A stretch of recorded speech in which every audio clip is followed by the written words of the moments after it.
The United Kingdom is currently experiencing severe weather conditions, with authorities issuing warnings about heavy snowstorms expected to disrupt daily life.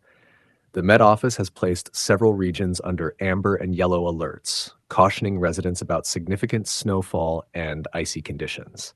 Areas particularly affected include central and northern England, Wales, Northern Ireland, and parts of Scotland. Snow accumulations are forecast to reach up to 40 centimeters, 16 inches in some regions, particularly on higher ground. These conditions are expected to cause widespread travel disruption. Airports, including Manchester and Liverpool, John Lennon, temporarily closed runways, leading to flight cancellations and delays.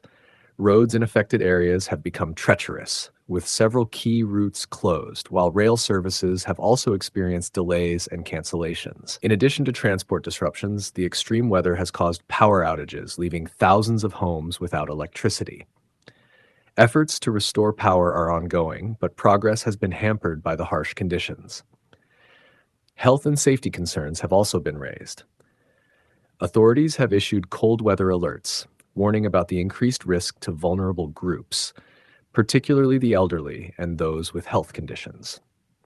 Residents are being urged to stay indoors, avoid unnecessary travel, and check on neighbors who may need assistance. Looking ahead, weather forecasts predict the continuation of freezing temperatures, further snowfall, and potentially hazardous conditions in the coming days. The public is advised to stay updated on weather reports and follow safety guidelines to minimize risks during this period of severe winter weather.